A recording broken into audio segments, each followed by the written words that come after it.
All right, waiting is over.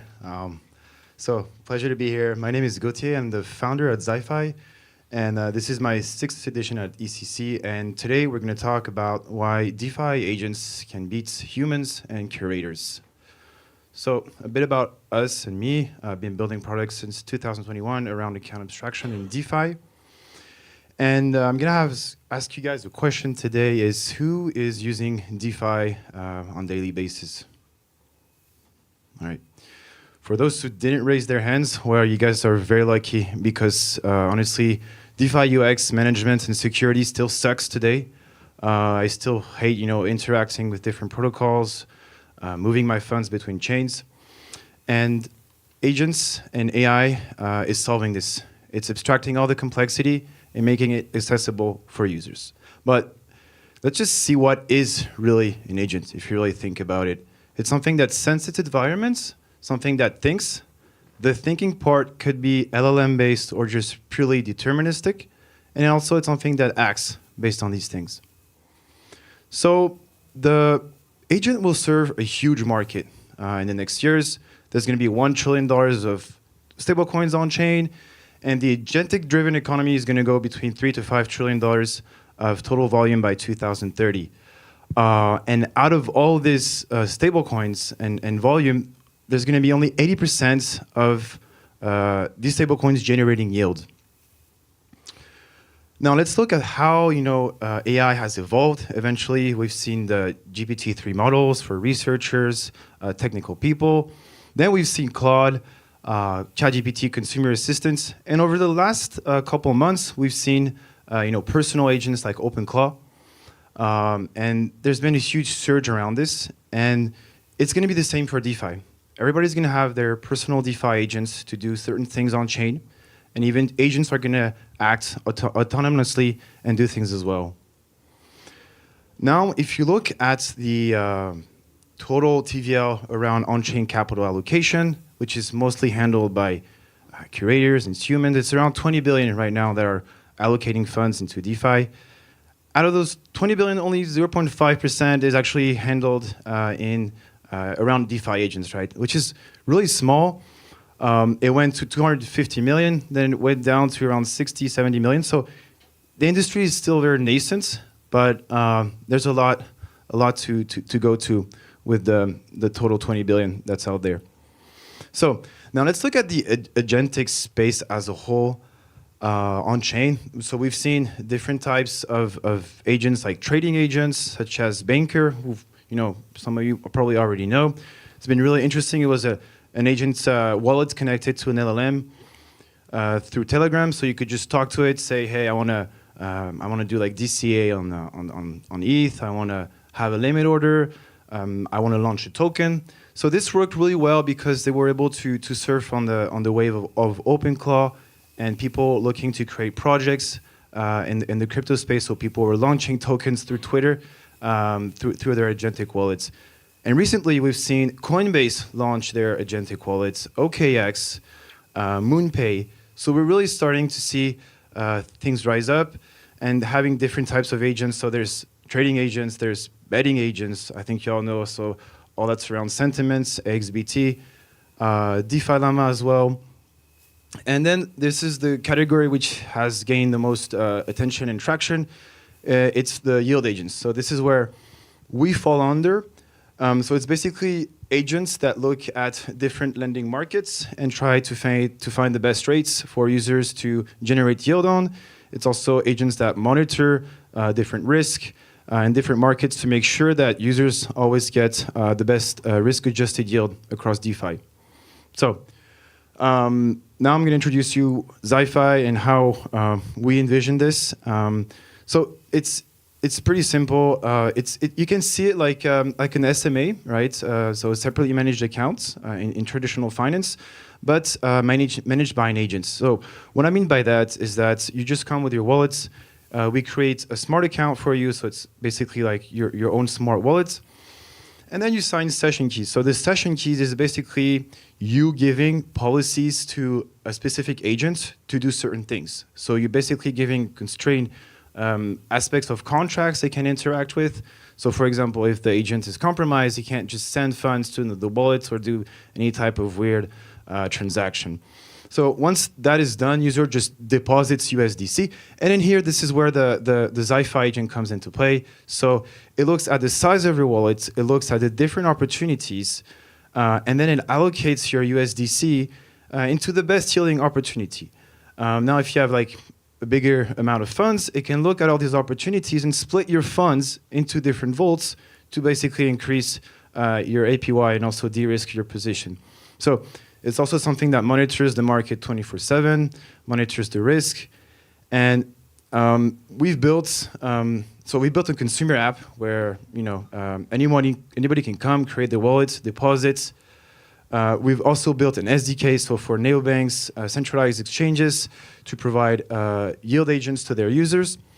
But we've also been really focused on providing a yield agent for also other agents, right? And this is going to be a huge use case in the following months, because there's going to be agents on chain that's going to have a treasury, and that's going to want to generate yield on that treasury. So I would like to talk about how we also enable risk monitoring. So we've seen the recent hack with Resolv, and this is where actually it gets, we're not expecting to see that the product would make sense on this specific vertical, because as soon as our agents detected a DPEG, it would just look at the collaterals in each underlying vault, and if USR was in those vaults, the agent would directly rebalance the user's funds into another position. So that was really nice, because it was really showcasing how an agent can also save users' funds. We had the same event with Stream Finance, where we saw that there's liquidity coming out of the opportunity, and then agents were rebalancing the users' funds. So far, we've processed over $2 billion of funds, over 4 chains, and over 13,000 wallets. So these wallets are continuously rebalancing users' funds across chain and across protocol, and paying the gas for it. And so we don't eventually list all the pools that's out there. This is where this is the human part, where we add and we do due diligence on each underlying opportunity that we add for the agent to interact with. So how do we remain efficiency, right? So we can rebalance the wallets up to 24 times per day. We don't just jump into a higher APY, we look at RRMs. We also have MAV protection. We simulate transaction just to make sure that if your funds go to an opportunity, it doesn't change the APY. And then we split the funds also to make sure that you're always getting the best yield. And something we really put a high focus on is adding and removing opportunities. So basically, this is how it works. So you have the EOA, the session key, then the Zyfai deterministic agent prepares the transaction. And then we have this target registry, which is basically something we can change from a multisig. So we can change the target registry contracts that the agent can interact, the contracts that the agent can interact with. So basically, this enables a flow where user just signs once the session key, and we have the right to add and take off opportunities if the user decides to. So this enables us to always remain efficient, to always make sure that the user gets the best risk-adjusted opportunity across the market at all times.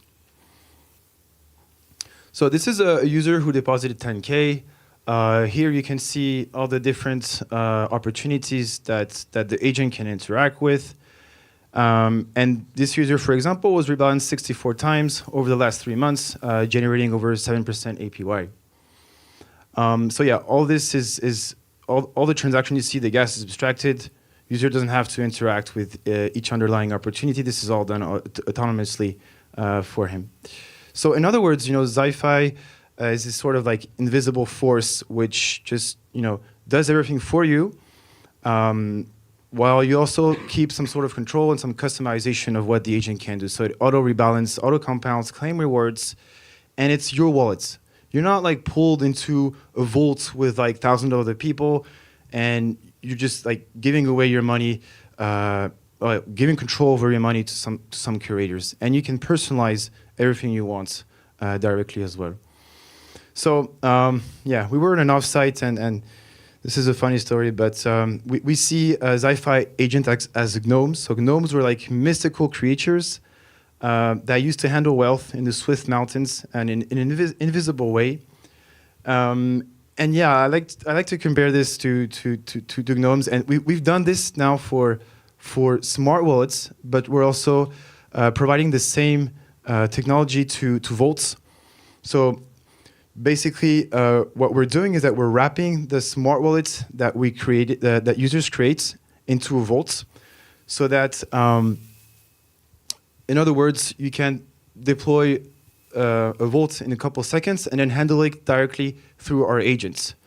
So it's really abstracting all the complexity of creating a vault, handling it, handling the risk, and all the different aspects of integrating protocols into a vault, making sure that there's always monitoring the risk. So we're basically abstracting all that complexity into basically a vault that's powered by our agents. So this is where it gets interesting. The nav is updated immediately. Deposits and withdrawal are automatic, and all the strategies and all the protocols are directly integrated, so you don't have to do all these things. So basically now anyone could create a vault in a couple seconds, handle it through a smart account, and have all the automation and risk monitoring that most curators do out there. So yeah, I can go quickly over this, but the way it works is very simple. User just deposits into the vault. Then once the funds are deposited, it goes into the smart wallets, and then we have an oracle who always monitors what's happening on the smart wallets, updates the nav to the smart wallets, that updates to the vault. So as soon as a user wants to withdraw, Indexer just listens to the different vaults events, and then just withdraw the funds from the smart wallets to the vault. So yeah, this is quite nice because a lot of partners wanted to work with us and to enable basically our agent infrastructure to work directly from a vault. So this opens up more possibilities for partners, also for curators, and also a simple way for anyone to just create a vault. And we could see that also just from a simple tweets. So this is it, folks. There was a last slide saying thank you for listening, and yeah, it was a pleasure.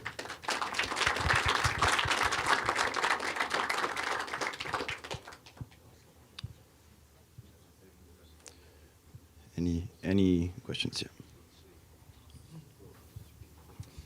What are the things that can go wrong, and sort of how do you sort of mitigate that risk?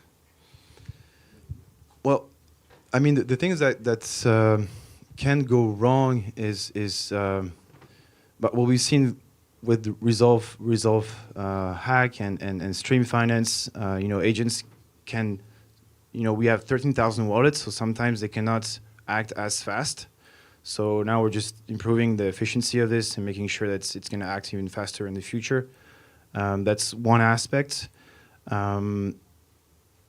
But besides that, like the way we build it is to make sure that, even if the agent is compromised, it can't just, send funds to another wallet. The only funds where it can send to is your original wallet or the different destination contracts that's in your registry, basically.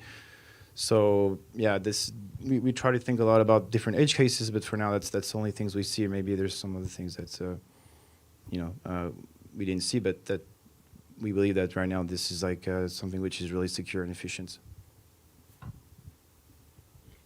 Are Stakehouse, Gauntlet, and every other curator is going to create their own agents in the next 3 to 6 months?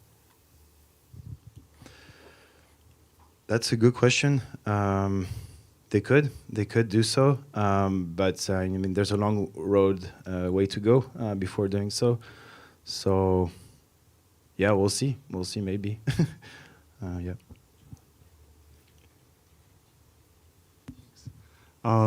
So this might be a personal hot take, but in terms of the lending market optimization, do you see that as mostly rule-based, because it's kind of predictable? Or in which circumstances do you see maybe like a LLM can be doing better at this? Yeah, This is a great question. So in the early days, we actually were using LLMs to basically do everything, but then we realized it was not, it was hallucinating. It would be too risky. So we need to have something which is always working, 100% of the time. So, I mean, when you're doing like lending markets and just rebalancing users' funds like USDC between different markets, like the liquidity is there. You can't really like front run because every wallet has like his own like customization, his own way of doing things. So if you stay mostly like doing money markets and lending, then there's no way really like to front run the thing itself. If that answers your question.